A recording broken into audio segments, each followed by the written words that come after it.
Welcome back to Takacs McGinnis Elder Care Law Hour. I'm Tim Takacs, and in today's segment we're talking about, as we have in the past, about the issues involving aging, long life, unexpected illness, and disability.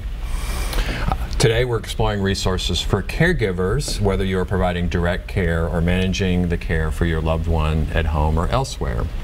And I'm Barbara McGinnis.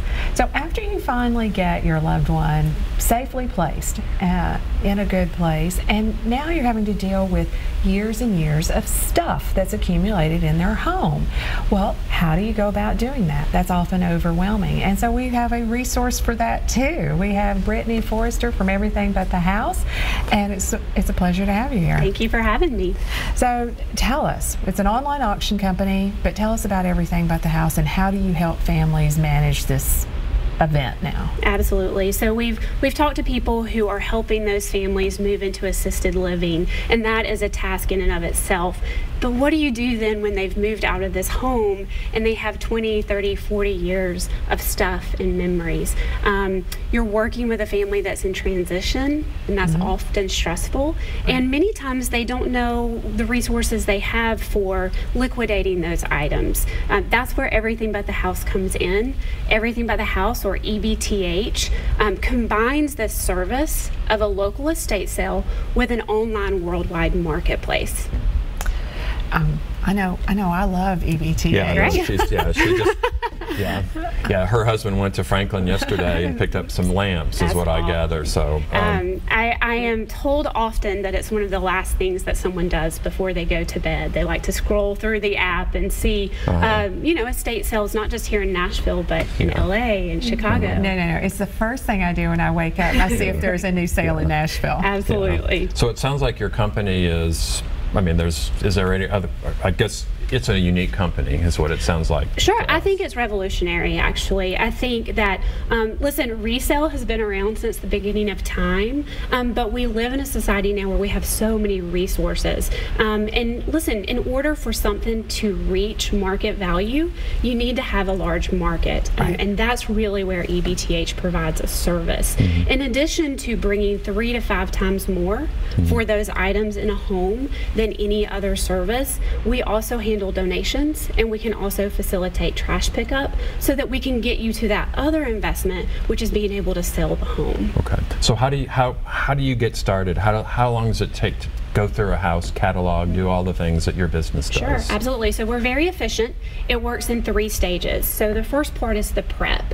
That's going to be when our team is in the home, doing the discovery, looking for the items, and filling buckets. Every home, your home, my home, someone who has lived there for 40 years, has items that they want to keep or that their family members want to keep, items that they're ready to sell and that will bring a maximum profit, items to donate, and then also those items that need to be thrown away. My team goes in there and they decide each of those buckets. That takes about 5 to 7 days. We catalog and tag them.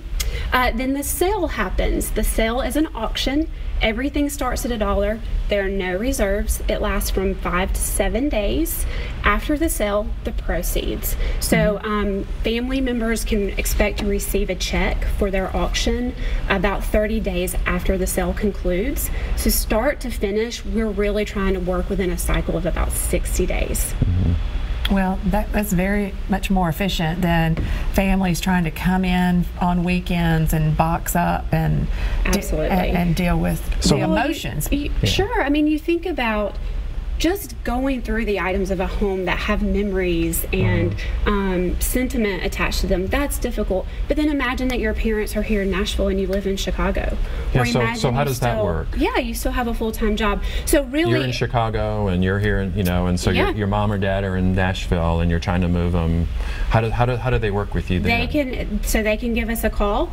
We do need to at least set up an initial meeting or a consultation, which I'll do for free, so that we can look at the estate and make sure it's a good fit for everyone, make sure that they're comfortable with us and trust our process. From there, they no longer have to be in the same city. We can work the entire time without them being there. I guess I've wondered, how do you know if something's valuable or not? You know, do you have real appraisers? So I think that that's where we really excel. In addition to the team that first goes into the home, and that they've been highly trained to look at certain items, you know, sterling silver, coins, looking for something that's unusual or unique, paying attention to trends. Mid-century modern furniture is really popular right now. When they see that, they know that that's a great item. In addition to that, we have subject matter experts. We have a wonderful art department, one of the best gemology teams in the country, where everything will be authenticated. Sports memorabilia, designer clothing. We have people who are experts in their field. So how do you set the sale price? I mean, you're saying it's $1. Sure. But somebody might go, I can't let that go for $1. Someone's going to bid, and then it's not going to go. Absolutely. How do you handle that? I have that conversation a lot, because it can be a little scary at first, because we are an absolute auction. We do not set reserve prices. Starts at $1, and it sells for what the market is willing to bear. We were just discussing the book that we sold this week. It was a first edition, the Book of Mormon. It sold for $80,000.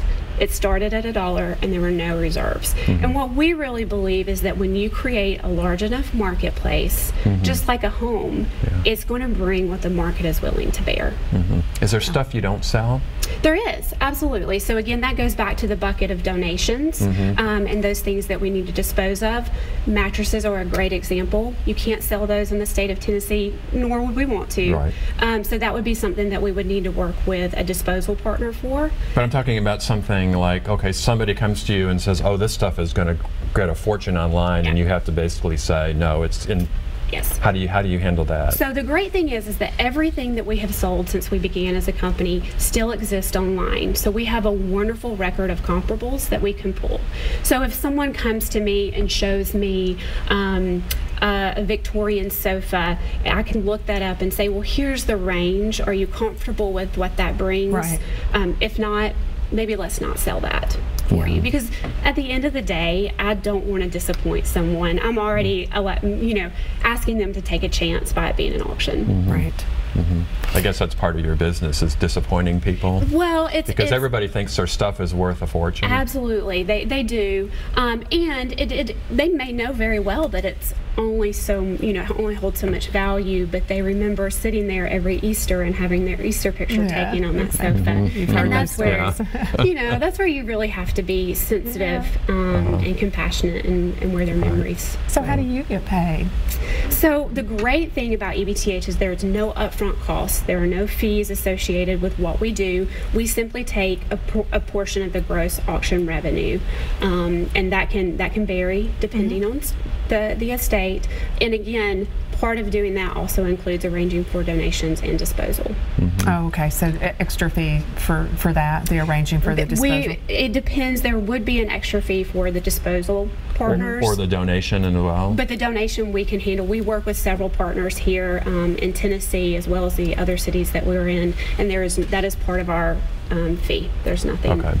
So they come get it, or you make sure it's gone, and then whatever the fee is, that's it. Yes. Do you sell just a few items? Let's say I've got 3 or 4 things. Yeah, absolutely. So you may have a family. Because there's no minimum necessarily. Exactly. So you may have a family who says, no, we want all of this, we're taking this, but we've got 1 or 2 things we're not sure of.